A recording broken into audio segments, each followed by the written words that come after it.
I will first of all introduce myself. I'm Steve Bruckner. I'm with the law firm Fraser, Stryker in Omaha. It's been my pleasure to be a part of this conference for a number of years. I look around the room and I see, first of all, a lot of folks attending this. I think that's great to have such awesome attendance. I see a lot of familiar faces, a lot of new faces. So thank you and welcome. We appreciate you all being here on this very, very important topic for the companies in this state and for our state in general. We certainly have seen tremendous growth in renewable energy here in Nebraska. I think we're probably at about 15% statewide renewable energy and growing all the time, many more projects in the pipeline. That has been a boon to economic growth. I will probably be a little bit off of the numbers, but I know coming towards $4 billion in investment now and probably roughly 2,000 jobs or more in this industry. So it's become a real economic power horse for our state, and it's very gratifying to see. So let's get to our panelists. On my immediate left, we're joined by Kevin Wailes, and Kevin is the Chief Executive Officer of Lincoln Electric Service. Please welcome Mr. Wailes.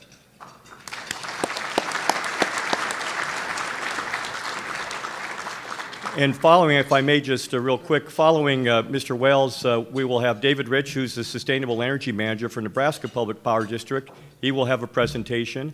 And then Tim Burke, who is the President and Chief Executive Officer of Omaha Public Power District, will bat cleanup. I do hope you have a lot of questions. I'll take questions from the floor if you would like to do it that way, or you can fill out note cards and hold them up. Somebody will collect them and bring them up. So with that, Mr. Wailes. Thanks, Steve. As the lead-off, usually I don't do this. Usually Pat does this for MPPD. But as the lead-off, one of the things I wanted to say first is there's a lot of public power systems represented in this room. Nebraska, as you all know, is all public power, and we're all focused on reliability, cost, environmental sustainability, as well as customer service. But we all have different approaches that we have to take to that because we all have different resource portfolios, we have different loads, we have different load growth. And when I was thinking about the comments for today, I'm going to take a little less traditional approach to the comments because what I thought I'd do is run through a little bit of history about where LES is with respect to our portfolio and also talk about how that turned out a little differently than we thought, and then talk about where we are going forward. So I'm going to try to do that at a high level fairly quickly, but it's a little bit like telling you how sausage is made. So in effect, what happens if you look at where we are today, in 2010, we were producing roughly 10% equivalent of our retail energy from renewables. By 2016, we were at 48%. A huge jump at that time, and actually we've been in excess of 45% every year since then. Now, if you think about that, that's pretty significant, but then if you look at our carbon numbers as well, we've reduced basically our carbon CO2 output by 32% from 2010 to 2018. We've reduced our carbon intensity by 36% between 2010 and 2018. And if you look at our resource portfolio overall, basically we're 1/3 coal, 1/3 gas, 1/3 renewables. The renewables are made up of wind, hydro, landfill gas, and solar. So it's a quite diverse portfolio. And probably if you look around the country, although there's really no metric for this, I would guess that we're probably somewhere in the top 10% of utilities with respect to what that portfolio looks like as far as how much renewable energy we have in the portfolio compared to our retail load. So that's kind of where we are. But now to talk a little bit about how we got there, and that's a little bit more how that sausage was made. Specifically, in roughly the 2013 and 14 timeframe, we did some RFPs to expand our wind portfolio, and it was done based on knowing that SPP, we were going into the integrated market, and we had heard the production tax credit was expiring, or actually had expired. There were grandfathered projects out there, and we heard there was some good pricing out there. We went through RFPs. Ultimately, we went through a couple and ended up contracting for 270 megawatts worth of wind. And as a part of that process, you might guess, and you know how engineers are, we did so many studies, basically sensitivity studies. We had multiple fuel forecasts we were looking at. We were trying to cover every base we could. But there were some really advantages of that. in trying to look at all the potential scenarios that could happen. Now, also as a part of that, the Clean Power Plan was introduced, the proposed Clean Power Plan, I think, was introduced in 2014. So as we looked at all this and ran all these numbers, we looked at it and said, you know, the way this is coming out with the Clean Power Plan, this will give us basically, we'll meet the criteria until 2030. And when we looked at the price and everything we ran out based on those numbers, it looked like we would make, or our customers would save over the 20 or to 25-year period of those contracts, about $435 million. And when you put all that together and you had the environmental profile that it was going to give us, we thought, you know, this is just pretty darn good. In fact, we thought we were so smart, we kind of broke our arms patting ourselves on the back because we thought we were getting in since the production tax credit had gone away. However, what happened after that? Well, interestingly enough, although the PTC had expired, it was renewed, so it came back. And as a part of that, one of the things that happened is that substantially expanded the amount of wind in the SPP footprint. It went basically doubled from 2013 to 2016 from roughly 8,000 to 16,000 megawatts, and then by 2018 that was up to over 20,000 megawatts. So there's a complete significant saturation with respect to that, in part because of the production tax credit and prices coming down. But what else happened? Well, natural gas prices when we did those evaluations was over $4.30 a million BTU. Certainly today it's more in the $3 per million BTU range. And on top of that, the Clean Power Plan was repealed, and it was, and where we would have been complying with that, it was replaced by ACE, and there's really no advantage to having the wind in the portfolio. So those pieces all came together, and we're taking a look at all those, and we're kind of saying, okay, the gas prices going down, the saturation wind, all those things impacted market prices. So although we thought we were going to save our customers a lot of money, in effect what happened was in the last 3 years, it's actually cost our customers about $25 million to have that portfolio of wind. Now that's not necessarily a bad thing because we're still doing the right thing. We get that. It's good for our customers. It's good for the environment. But by the same token, the reason it works for us is because of the diversity of the portfolio that we have. You know, that diverse portfolio I was talking about actually is what gave us the ability to do that and still has some of the lowest rates in the country, not unlike Nebraska has some of the lowest rates in the country. So as we go forward from that, one of the things that we're now looking at is where do we go from there? And there's a lot of discussion about everything from 100% renewable goals to net carbon zero goals and those types of things. And how do we look at those things right now? Well, we have some unique challenges associated with that as well. We have some of our board members here now, but we have a 9-member board, just to refresh you all for those who don't know. Basically, they're set up they can serve up to three-year consecutive terms. And we have a unique situation now where we have 6 of our board members with less than 2 years experience, 4 of which have less than 7 months of experience. So as we start talking about policy issues that have those impacts on our customers over this time frame of basically 30 and 40 years, once you commit, and to make sure that you know what you're buying in for your customers to meet that reliability and those costs and those environmental concerns, we have to try to bring them up to speed on all those issues. So in the next year or so, we're going to be doing a lot of education. We're going to be having discussions about the policy provisions associated with those. And there's a whole bunch of factors that come into that on top of that. As you all know, we have, and it's been discussed, the impact of data centers, for example. We have a large data center that's looking at locating in Lincoln, which will have a significant impact on our outlook for loads and how we're going to meet those. On top of that, we all know that we have an election about a year from now, which probably could vastly change what the regulatory landscape is that we're all looking at, and that's a challenge. We know, and I suspect most people in this room know, that SPP is in a process now that's going to look at changing the accreditation associated with wind and solar. So when you're talking about how much firm capacity you can get, it's likely to change. Even for those projects we all hold today, that number is going to change, and all of a sudden that changes your resource portfolio itself, and therefore potentially your costs. On top of that, we have some other interesting things. I mentioned we have a third of our nameplate rating in coal. Well, we have 3 contracts. One of them is a life of plant contract, and we have ownership position in 2 other units. We can't just walk away from those. So when you're talking about adding a lot of additional resources, for example, if you wanted to add a bunch of wind, you've got to make sure you've got the associated capacity to back it up. But if you're adding a lot more resources to existing resources, we have to be real careful we don't get into a speculative environment with respect to having much more resources that are basically going into the market on a speculative basis rather than basically supporting our existing load. And then on top of that, we basically look at technology limitations as well. And where are we going to be as we go forward with those, both the good and the bad? There's going to be obviously technology improvements like we've seen, like drops in prices of wind and solar, and there's probably going to be other kinds of carbon-free options that are going to come in there in the next 10 years. We don't know what they are, but we want to make sure that we're flexible enough to address them.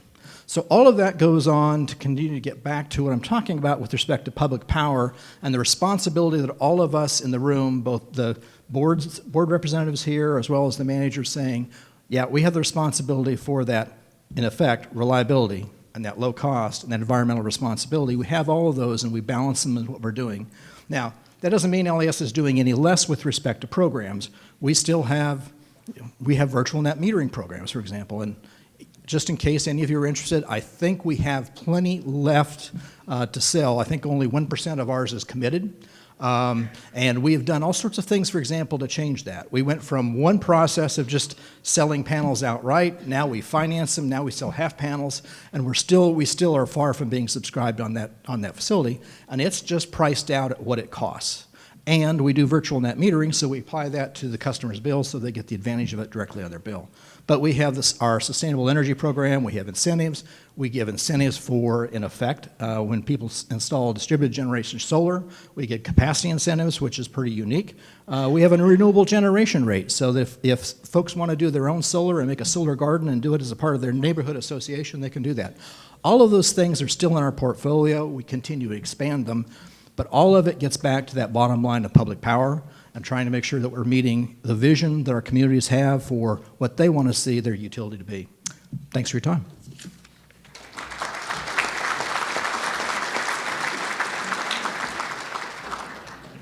Thank you very much, Kevin. And now, feel free to sit at the chair or come to the podium, whichever you wish, Dave. But we have David Rich, the manager of Sustainable Energy for Nebraska Public Power District. It's been my pleasure to work with Dave on a number of some of our earlier projects here in Nebraska, and we had a lot of fun doing that. So, Dave Rich. Thank you.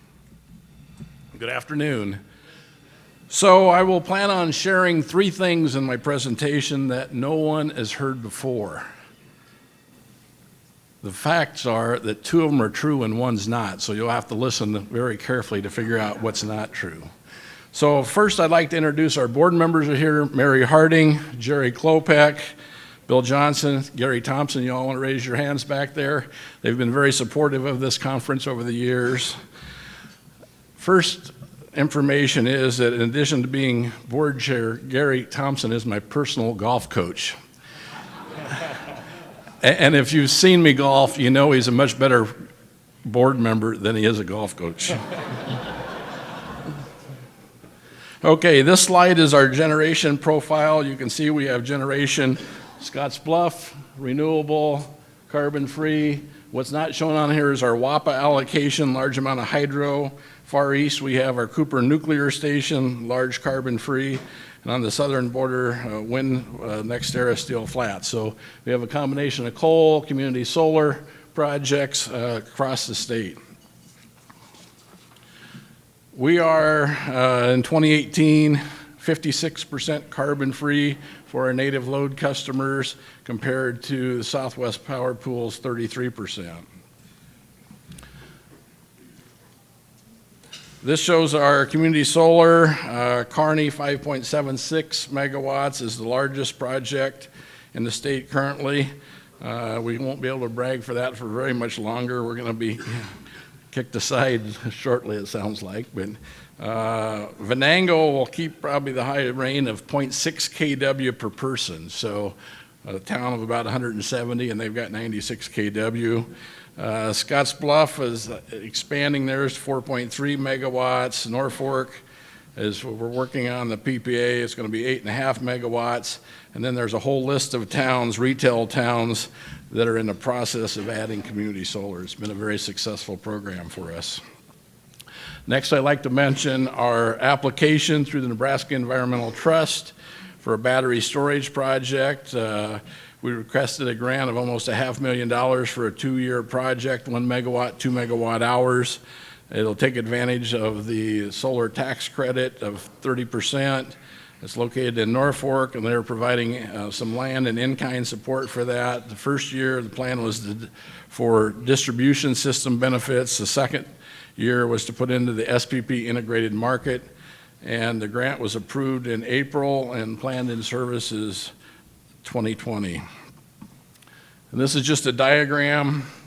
Again, 8.5 megawatt solar is connected to the 34.5, and then the separate 1 megawatt, 2 megawatt hour battery storage project.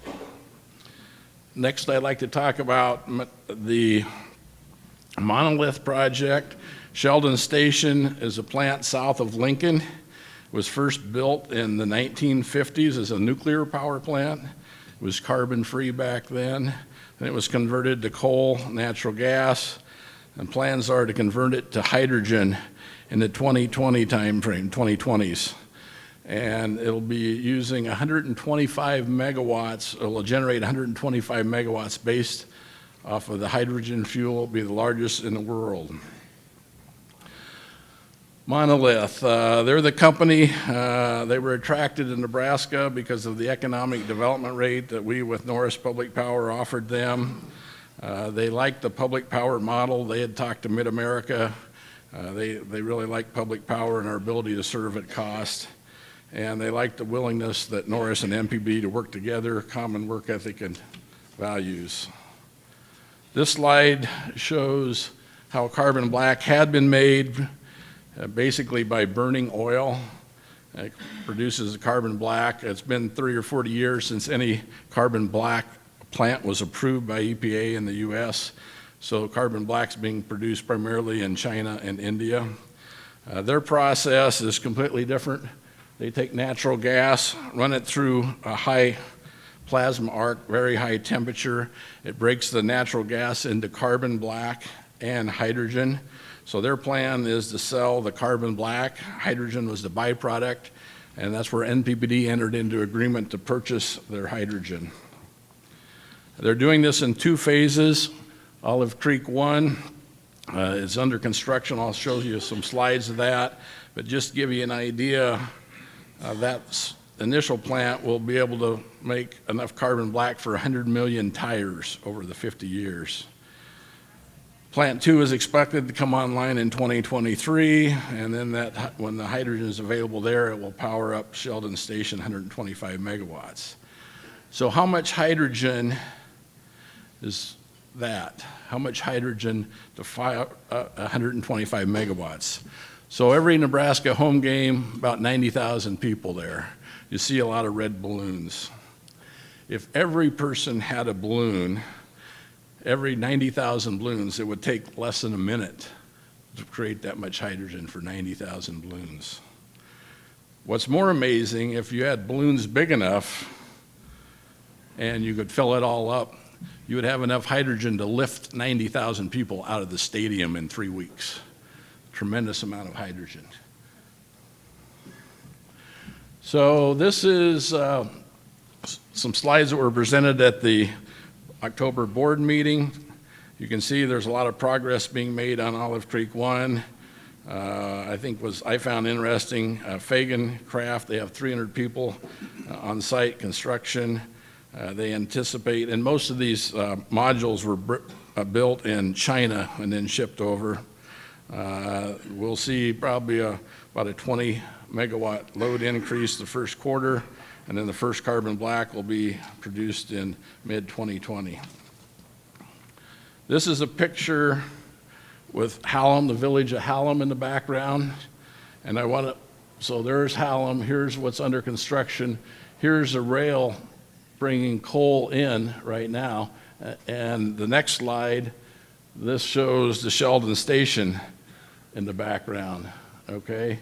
And so what this is going to be transforming is bringing in carbon, bringing in coal into the coal plant to transporting carbon out. Same rail line will be used, it's just be used for reverse shipment.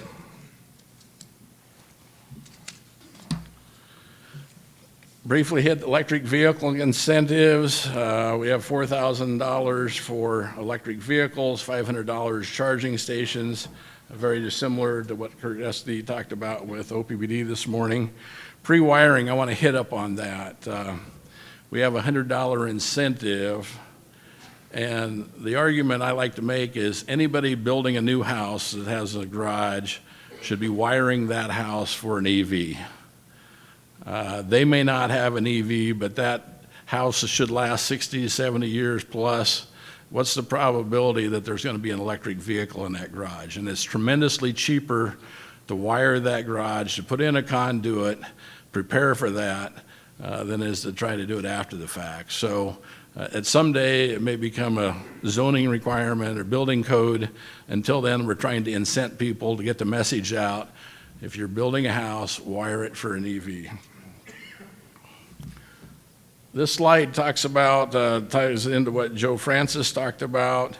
NPPD is encouraging our retail and wholesale customers to consider installing DC fast chargers and level 2 chargers. And so it was mentioned by Joe this morning that there's a 20% match. NPPD will match that, half of that 20%. And then for the 50%, we'll match half of that, or 25%.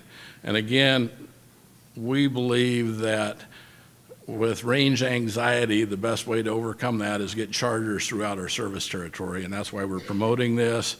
These DC fast chargers aren't necessarily the best load, but the home charging is a tremendous load. And so to get the home charging, you've got to promote the DC fast chargers. This slide shows our rate history, and the reason I bring that up is even though we had some early rate increases from 2010 through primarily through 2013, you can see our rates have become stable. Actually had a decrease in rates because of the PCA decrease last year, and the board will be considering an even larger decrease, and we'll be voting on that in December. So the good news is rates are stable or going down. I'd like to make a plug for the Nebraska Open. NPPD has hosted this, raising funds for the community colleges. 1.7 million of most have been raised over 28 years, and it's been split amongst all these community colleges. This past year, we raised $185,000, and of that, there was $30,800 donated by these renewable sponsors: Ranger Power, AEP Renewables, Invenergy, Ensolar, Geronimo, Sunvest, and NextEra. So again, they're very big, very important in this scholarship. And finally, another item not on my slides. On behalf of my kids and grandkids that are served by OPPD, I'd like to thank them for their consideration of solar, and I'd also like to commend Tim for his commitment to locate it in Nebraska. So that is my presentation. Thank you.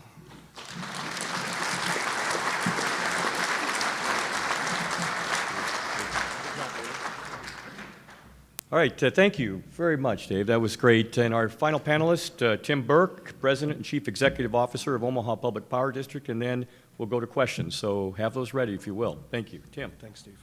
Thanks, Steve. Appreciate it. Just kind of as Dave did, we have 4 board members that are in the audience. Ann McGuire is over here to my right, and Tim Gay is here to my left. Janice Malhoff is to my right. They're raising their hands, and Rick only has one hand to raise. Rick Yoder here. I've been twisting his hand on our Power with Purpose, and that's the reason why he's in a sling.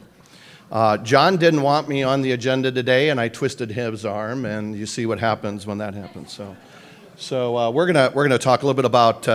I'm going to take a little journey back, because I think it's important to know kind of where we've come from and how we've gotten to where we are today, and then talk about some of the next steps that we have in mind, and talk a little bit about the strategic initiative work that we have going on at OPPD, and certainly some of the really important considerations our board is going to have in our November board meeting. So we'll go ahead and set that stage.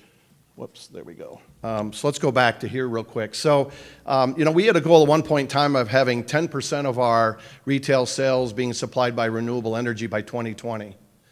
And obviously, that has changed pretty significantly.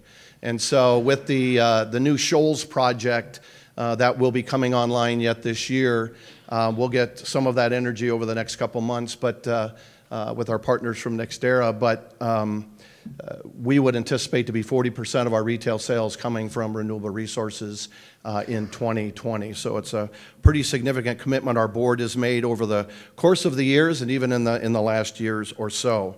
But let's talk about some of that timeline. And I'm going to step you through here. The green boxes are where we've added renewable resources, and the blue boxes are really about kind of our commitment to sustainability, energy efficiency, and a number of other activities. I will point on this slide, I think I will, on this slide here. I think it's this slide here, yeah.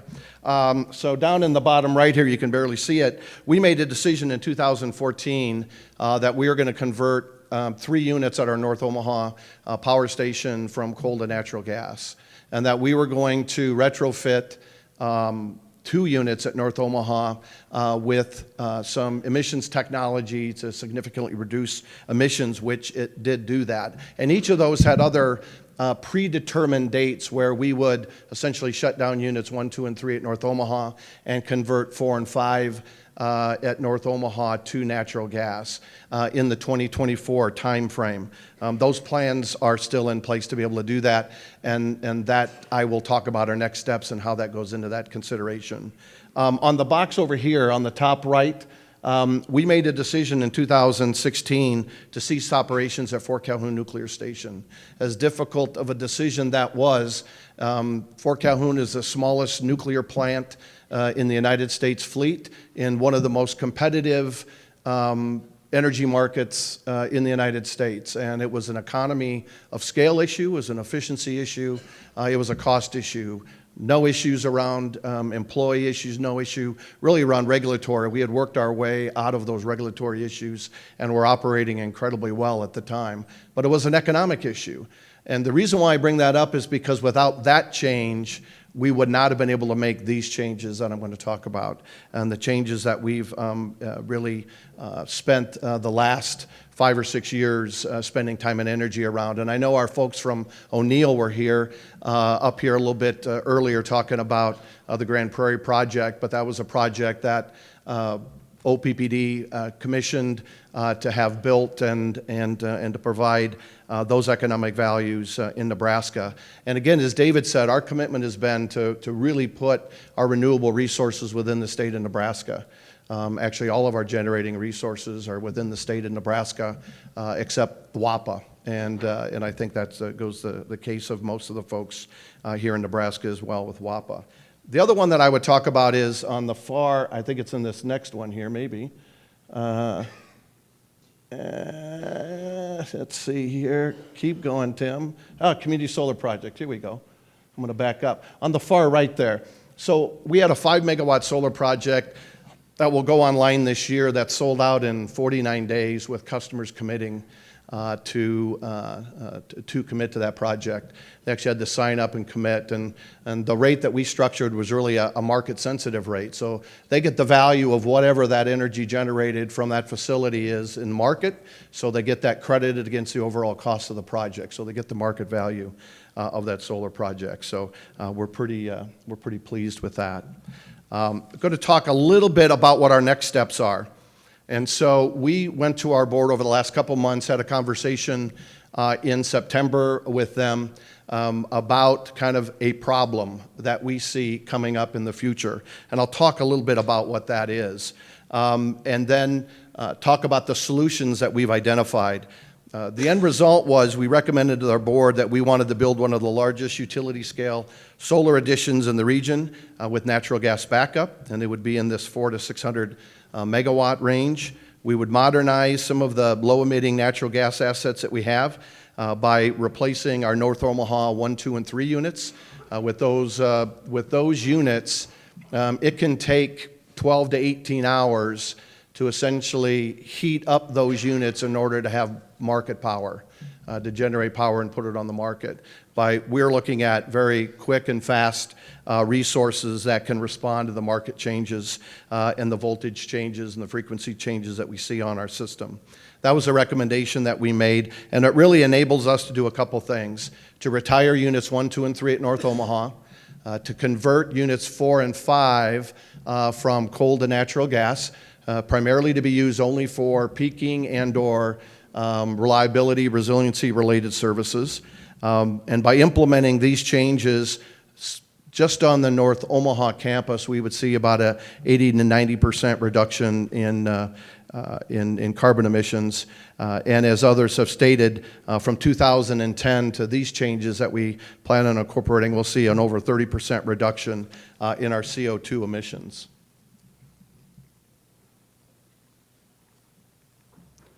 So what guides our changes? I think this is important for us. What guides our decision, at least our senior management recommendations. Our mission statement, I think Kevin said this, it's pretty consistent in the utility industry. Affordable, reliable, environmentally sensitive energy services to our customers. Our vision is leading the way we power the future. But we have 15 strategic directives that the board has approved, and each of these directives have received customer feedback. And in that feedback process is either modified or changed or went through some stakeholder process in the way that we look at that. We also have, as most utilities do in the state of Nebraska, legal and regulatory obligations, one with the state of Nebraska, Southwest Power Pool, and the United States federal government with FERC and NERC and some of the other folks that are in the business that we operate. So we do have an obligation to serve customers. I think that's pretty important. And I think certainly from the public power piece, as Kevin talked about, it's important. This state is doing some amazing things with public power.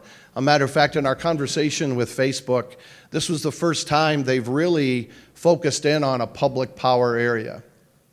And what is kind of interesting about that is they would say, if you go back to some tapes of a previous board meeting, that they couldn't believe how sophisticated public power was, how easy to do business they were, and how flexible they were in working through issues. I mean, I think that's the nature of public power in the state of Nebraska, and we're very fortunate to have public power in the manner in which we serve customers. We also have other requirements, and these are accredited capacity requirements, and you heard some folks in the previous panel talk a little bit about that. This is through the Southwest Power Pool. We don't get to determine what each of our generating units has at accreditation. That's really determined by the Southwest Power Pool, but we have to have a 12% over our peak load of capacity, accredited capacity available.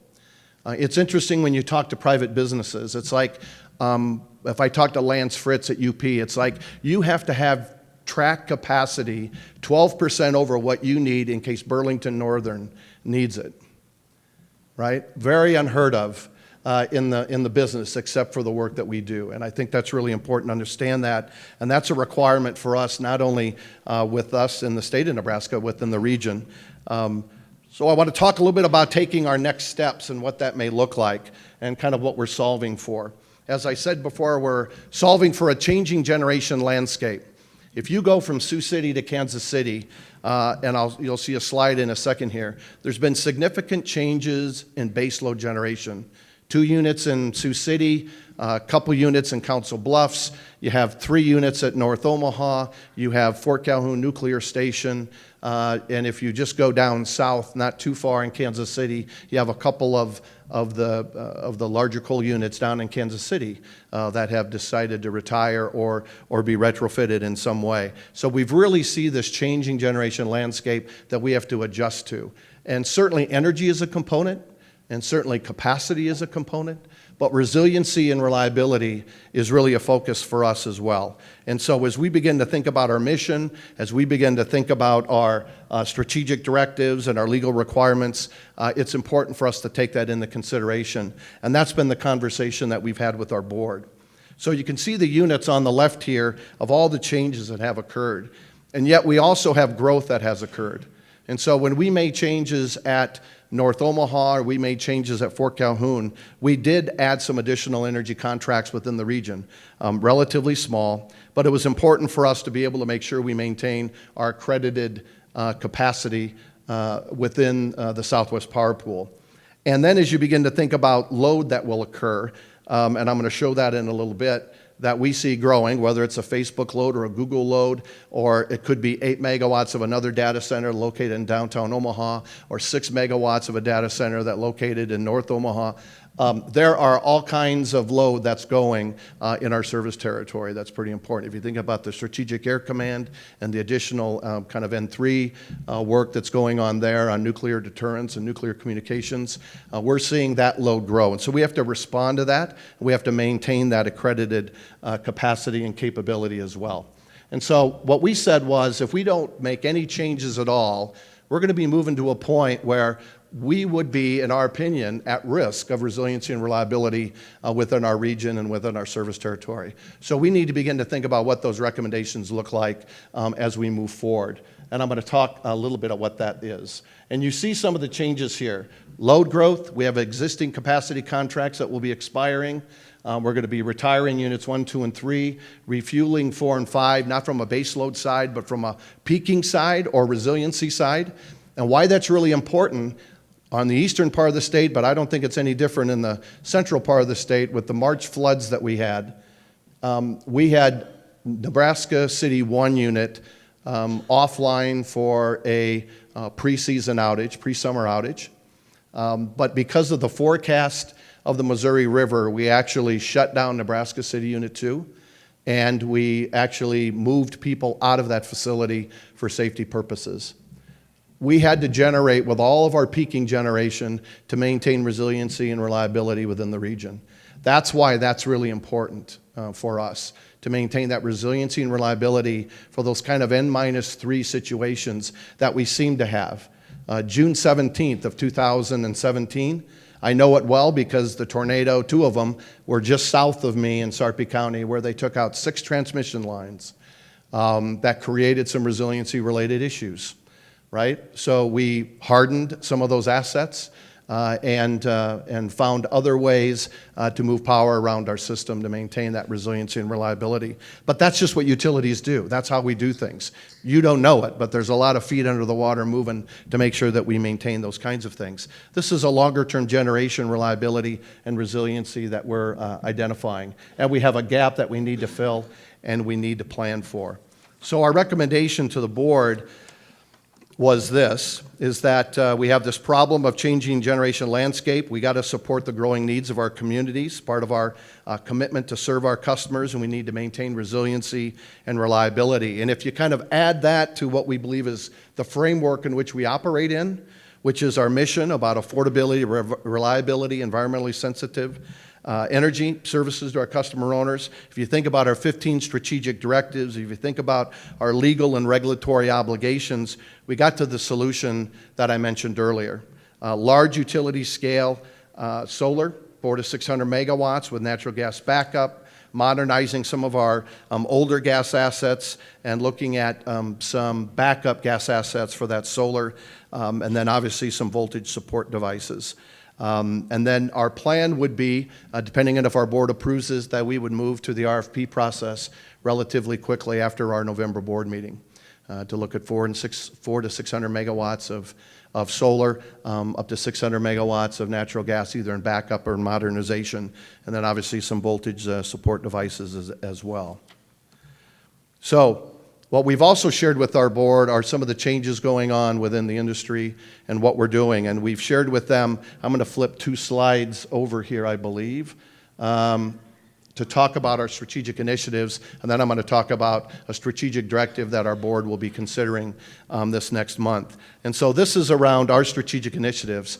We are developing a strategic initiatives around our decarbonization pathway. What does that look like? What are the implications of that? What's the timing of that? What does that look like? How do we begin to make those plans and make those decisions going forward? What does that mean from a customer engagement perspective, from a customer experience perspective, products and services, and level of service? What does it mean from a customer portfolio? What do customers need or want in the future? And we're not just going to talk to existing customers. We're going down into the junior high and high school and college to get what those future customers look like. There is a different perspective if you go down into that area about what they believe about energy and energy-related services. And so we are also going to talk about how we begin to automate and drive changes in our distribution to begin to think about what that utility of the future looks like, which is integrating many of the things that you all were talking about, DER implications for customers that want or need that, but communication infrastructure to be able to make sure that we're able to modernize, automate our distribution transmission for this kind of new energy economy. And then internally to our organization is that we knew the technology platform has to change for the future. It's got to be different in this utility. It's got to be not only facing the customer, it's got to be facing internal for optimization and improvement. So changing that technology platform. And we're on our way to do that. And the last one is about this workforce transformation, which is about how are we going to transform our staff, our employees, our skilled resources within our organization as I begin to shut down plants, move plants, refuel plants, as I begin to decommission Fort Calhoun, and how do we transition them? So how are we going to prepare our workforce for that future? And the last one I want to talk about is what the board is going to be discussing and what we have, not only the Power with Purpose out for stakeholder input, but also SD7, about putting a stake in the ground, about being a net zero carbon by 2050, and what does that mean, and how do we get there? And that becomes the strategic directive for us, and a focal point for us to begin from a management side to put together our strategic initiatives to make those plans as we move forward. So we don't have a lot going on at OPPD, but we'll be more than willing to answer some questions.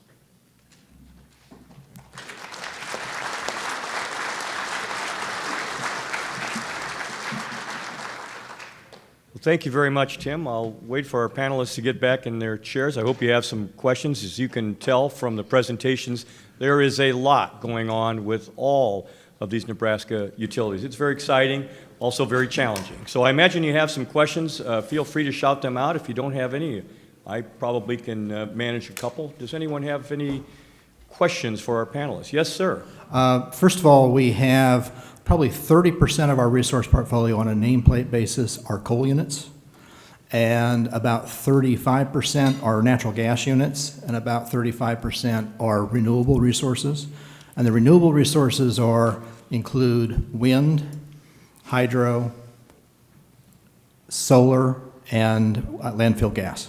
Oh, it's landfill gas? Yes, sir. How do you get that? Basically, from a landfill, the gas is extracted, and then we pipe it into generators. How about this for any of the panelists? Tim, you've talked about decarbonization initiatives, and others are pushing in that direction. How do you maintain the affordability and reliability that we've enjoyed for such an extended period of time here in this public power state when you're pursuing those types of goals? Well, I'll take the first shot at it. I mean, I think it has to be measured, right? So the work that we're doing, even with our Power with Purpose, we don't see any impact to rates going forward with that regard, by the manner in which we're able to manage through it in an organized, methodical manner. It's when you make huge shifts and you take, I think Kevin talked a little bit about being speculative in some respects. I think you become at risk of not being in a position to provide that affordable energy. And so our perspective has always been methodical, take advantage of things when it's the right time to take advantage of them. And I think as we begin to think about the SD7 work that our board is engaging on this next month, it's about how do we look from 2020 to 2050, and what are the changes and what are the implications, and understand that deeply. And then begin to craft that plan, if that's a plan that the board so deems appropriate to move forward with. Thank you, Tim. Other questions? Maybe we should, oh, there we go, back there. Yes, sir. Tim Burke, since you brought it up on the issue of technology platforms, are you all looking at blockchain terms of its potential affecting your operations? Right. I think we all can, I would say yes. We have our innovation group that has reviewed, and our energy marketing group that has reviewed some blockchain-related work on that. I mean, I think whether it's blockchain or some other kinds of technological exchanges that occur in the marketplace in the future, as we begin to get to what I believe is going to be this integrating utility infrastructure and customer infrastructure, I think you're going to have that kind of technical capability to manage through that. And whether it's blockchain or some other technology, I don't know that, but that becomes some of the work that as we've done and reviewed work in Europe and other places, they've certainly utilized that in some methods and methodologies to support some of the changes going on there, and we'll look at those as alternatives. You know, Tim, it might be, a good time to point out, one of the challenges we have in Nebraska is a good one, is our rates are so low and our costs are so low. There's a lot of the threshold issues that you might see applied in other regions that really don't apply to us because we can't make them work economically. And so that's something that we continually fight, not that we don't want to do them, but we're still grounded in trying to make sure we're trying to be, give the best advantage we can to our customers. And so, if you take a look at if you take a look at some of the Northeast and what some of the power costs are there, well, certainly distributed solar looks really, really attractive. Not so much here. People have to pay a premium. There were some discussions about that earlier. That goes across the whole spectrum of some of the alternatives that we look at, and we're constantly, all of us are constantly looking at where can we best leverage for our customers.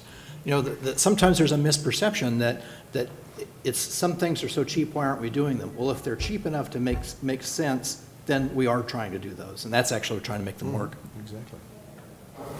How do you see the role of coal evolving over the next 30 years and hopefully phasing out reliance on it? How does that happen?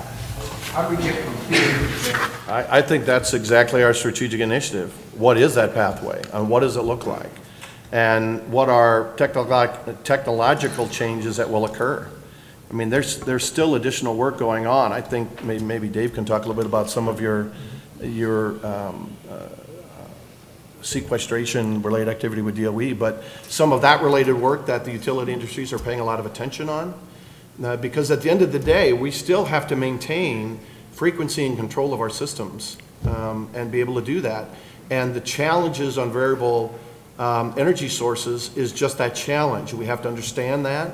But I would say between now and 2050, you're going to have 7 technology changes that will occur in every part of our business that supports our business. So there will be significant technical changes that we'll have to understand, adapt, make changes to. So from NPPD's perspective, there's several things going on. First of all, carbon sequestration, as Tim mentioned, we've got a DOE grant to do some studies. Can we take part of the exhaust gas out of Gerald Gentleman, clean it up, and wipe it down in the underground, to sequester that carbon dioxide? We are also working, members of the board, our wholesale customers, and NPPD management are working on what's called Plan B. This was CEO Pat Pope's goal of looking into the future, not knowing what's going to come down from Washington, D.C. in a year or two with elections, what's going to be changing. There may be significant carbon tax, significant carbon regulation. We need to be prepared ahead of time to move to a different fuel source potentially if there is some significant legislation. So this is a methodical process with our customers, board, and management to sit down and look at those options going forward. We've also changed our wholesale rate structure to allow our wholesale customers to install more renewable generation. So we're seeing more solar and wind being installed by them, and our rates will be changing most likely in the next few months to allow battery storage so they can use that non-dispatchable renewable generation to reduce their peak loads. Yeah, all of those are important, and those of us who had coal resources clearly look to make sure that what we have is not only efficient, environmentally responsible, but in fact is economic as well when we're doing it. But I think, there was some earlier discussion about SPP, and I'm sure there's SPP representatives here. They're looking at accreditation, and they're doing that in part because of some close calls there have been with respect to, in effect, resource reliability across the entire 14 states. And, there was one day this year where there was an unforecasted change of 13,000 megawatts within a 22-hour period, significantly putting the grid at risk. So certainly SPP is looking at it as well. So we're trying to find how do we do the right things in order to keep the grid stable as we go through it. And that's part of the reason you're seeing that accreditation issue being raised. So we try to balance that against what those coal-fired resources are, and how do we continue to make them both effective, economic, and environmentally responsible. So. Other questions? John? So 12 years ago, we started this conference, but 12 years ago we passed LB 629. So we legitimized the private-public partnership between public power and the private sector so we can utilize the federal production tax credits. So thinking back 12 years ago, if I had shown you the PowerPoints that you just put up on the board now, and I asked you the question, do you think it would be possible in 12 years to get to here, what would you have said? And as you think about the next 12 years, are we going to change that much or more or less? Can I do this? Great question. Who wants to tackle that one? It's funny, John, I wasn't here 12 years ago, so it's easy for me to say, I don't know. But one of the things is, I'll bet 12 years ago, if you've asked most of the utility people in this room, they'd said, we're going to have negative pricing. I think they'd said, you're crazy. And we do. And so, that's a challenge that came with that completely has changed the way our world works with respect to trying to figure out the economics of how some of these resources work. Well, and I would say, just look up and down the river and what I talked about. All those plants were online 12 years ago, and they all came offline for a variety of different reasons, all different reasons in many cases. And so we've seen that. There's a graph, I know you go on our website and see it, the changes in the generation portfolio across the United States, from baseload plants to intermittent, variable, renewable solar, large scale, all the changes are going into play.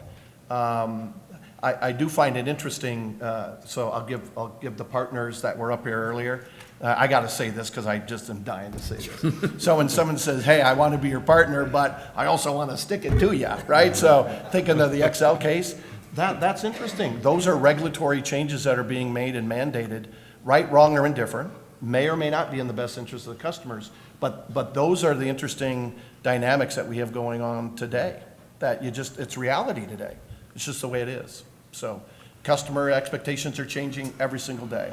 And my guess is the 8th graders that our Society of Engineers talked to yesterday will have a completely different perspective when they graduate from college and become homeowners of what the current 23-year-olds think today. So it will always change. It'll be something different. I don't know what it'll be. So before I lose a chance to say, Gary is not my golf coach, so that was the one falsehood there.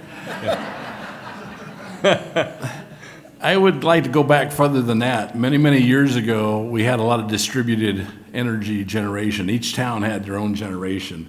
We moved the central station, and now we're seeing moving back to distributed, and you're going to see a lot more solar out there, a lot more battery storage. So I think there's going to be a trend over that continues for the next 12 years. And I think there will be many, many rapid changes over the next 12 years.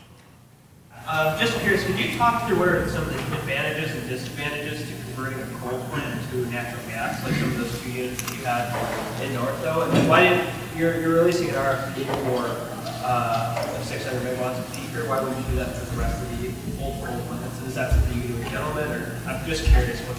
Well, so I'll speak about North Omaha. I'll let him speak about gentlemen. How's that sound? You okay with that? Unless you want me to speak for gentlemen. But, no, I think part of it is it's a cost issue, and it's part of this transition.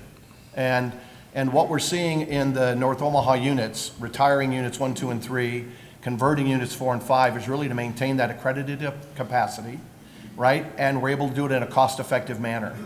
Until we can identify what are those other alternatives look like. Again, we're talking about going from a capacity factor of, let's say, 90% to a capacity factor on gas of maybe 5%. So you're seeing significant reductions in all emissions, by the way, not just carbon, but in all emissions. And so that's why we want to do that. It stays very clear to the environmental sensitivity strategic directives that we have. That's going to be discussed in a couple weeks at our board meeting. And so it's a time issue and it's a transition issue. And that's the reason why we did it. And we need to maintain that accredited capacity at this time. So for Gerald Gentleman right now, it runs at a very high capacity factor. And that's not because we choose to do it, it's because that's where it falls in the market price by SPP. SPP calls on the lowest cost resources that are available. And sometimes that's wind with no cost, but many times there's not enough wind or solar, and so coal is usually the low-cost alternative. That's most likely going to be changing as there's more solar and more wind comes into it. It's likely, and again, this is just my opinion, not speaking for the board or management, that the capacity factors of Gerald Gentleman are likely going to go down. It is a very low-cost resource, so before we make any decisions about actually shutting it down, it'll be a major. I've always said the toughest decision utilities have to make is when they shut down a power plant. It's not adding the resources, it's shutting them down. And so that'll be tough decisions for our board in the years to come. Well, gentlemen, thank you very much for your time. Please, round of applause for our panelists. Jim Burke, Dave Britt, Thank you. Kevin Wailes. Good job. Thank you.